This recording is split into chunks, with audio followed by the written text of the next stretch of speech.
Olá, gente sutil! Agora começando mais um vídeo do Vivências Sutis para falar de um outro momento histórico da relação entre os gatos e as mulheres. E eu vou falar sobre o período do Renascimento, ali a inauguração da Idade Moderna. E vou falar para vocês de dois caras que são fundamentais para a gente compreender o pensamento que vigorou nesse período. O primeiro deles é o Giovanni Pico della Mirandola. Ele escreveu o discurso sobre a dignidade do homem. E ele foi um dos que reforçou ali no início da Idade Moderna a valorização de tudo que era referente ao ser humano, diferenciando ele dos outros animais e, portanto, colocando numa condição hierarquicamente superior, podendo dominar e controlar a natureza. O Renascimento ele tem essa marca. Depois do período medieval, o que se busca na Europa é uma construção da imagem de um homem forte, poderoso, que pode sim, inclusive, criar uma religião em que ele tem acesso direto a Deus por meio da oração e que não precisa mais de um intermediário como o seu intercessor. Isso eu estou falando já da Reforma Protestante, ali em 1517. Portanto, o Renascimento, que é a valorização do ser humano nas artes, na ciência, a valorização da razão, que é o que diferencia o ser humano dos outros animais, e a Reforma Protestante, que é a relação entre o ser humano e Deus, são dois eventos que ajudam a gente a compreender como que o pensamento ele vai mudando. Se na Idade Média o que se tinha era o teocentrismo, portanto, um homem subjugado aos ditames de um Deus todo-poderoso que controlava todos os aspectos da vida, o que era interessante para os donos do poder, a nobreza e o clero, na Idade Moderna, ali pelo Renascimento, uma série de acontecimentos na ciência e também históricos fazem o homem começar a entender que ele pode ter uma outra posição nessa sociedade. Isso tem a ver também com o crescimento e desenvolvimento do capitalismo e muito interessante para os burgueses, que afinal de contas formam a classe em ascensão.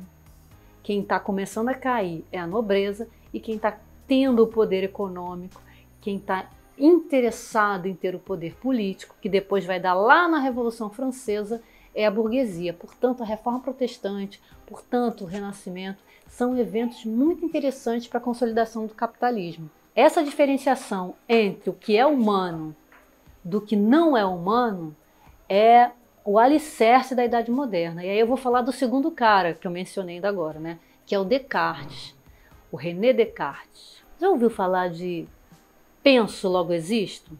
Portanto, essa frase, ela resume o pensamento do Descartes, que dizia que eu só existo se eu penso. Se eu não penso, eu não existo. Isso significa que só é digno de consideração aquele que detém a possibilidade de pensar, de raciocinar. Todos que não pensam são máquinas e que, portanto, podem ser dominados, que, portanto, podem ser controlados e que, portanto, podem ser torturados. O Descartes ele fala sobre máquina, sobre movimentos, reflexos, vários conceitos dele que eu não vou poder me aprofundar, mas se vocês gostarem, eu posso trazer filósofos amigos aqui para falar em detalhes sobre essa concepção do Descartes. Comenta aqui que se você quer um vídeo produzido exatamente para falar mais do Descartes sobre essa concepção do que é humano e do que não é humano e como isso impacta na proteção animal, comenta que eu trago aqui os meus amigos filósofos para nos ajudar. Mas, prosseguindo aqui na nossa série que fala sobre a relação dos gatos e as mulheres, a gente pode ver que se aquilo que é humano está relacionado intimamente com o que é racional, o que é pensante, tudo que não é pensante, que não é racional, que não é cultura e que é da natureza, é subjugado.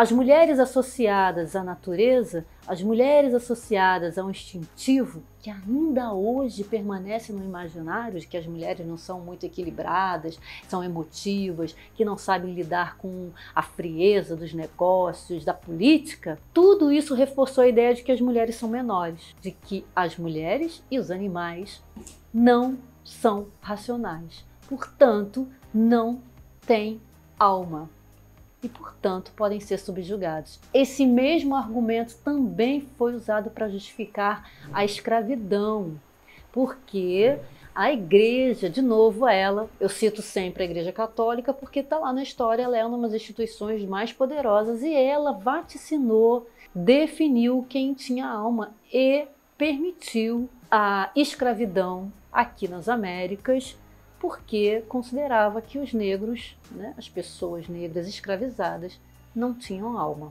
A gente também pode fazer um vídeo falando mais sobre esses detalhes. Isso me interessa muito, então se você gostar, a gente pode fazer uma relação sobre a questão do animal e do humano que não tem alma, para a gente perceber como que isso está próximo e como que isso era interessante para os donos do poder.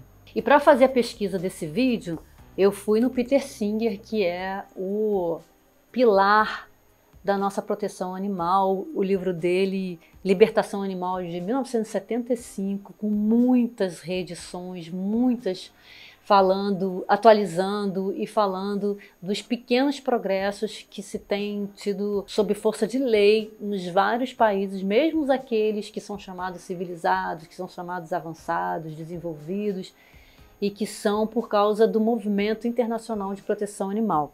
Então, quando a gente fala de modernidade, que é esse período que eu estou relatando aqui nesse vídeo, a gente pensa em valorização do humano, é o antropoceno, e, em consequência, uma subalternização do que não é humano.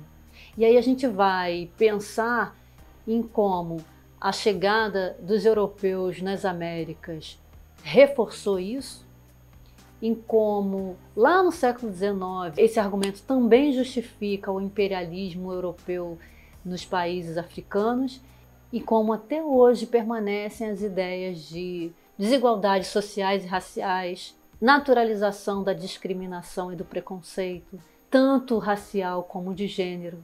A gente pode falar da naturalização de várias diferenciações, de discriminações que, na verdade, deveriam nos chocar. Se você gostou desse vídeo, que é um vídeo que eu sei que vai dar o que falar, comenta aqui. Você gostou? Compartilha. Manda para aquela pessoa que acha que todos os pensamentos dela são originais e que ela é o máximo porque ela é da espécie humana. E se inscreva no canal, porque esses vídeos eu tô adorando fazer com muito carinho, tô enriquecendo muito como pessoa.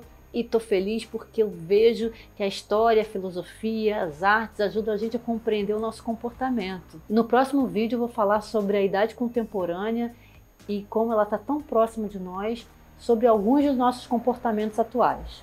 Me segue no Instagram também. Todo dia tem história, todo dia tem gato para contar as nossas histórias. Um beijo e até lá!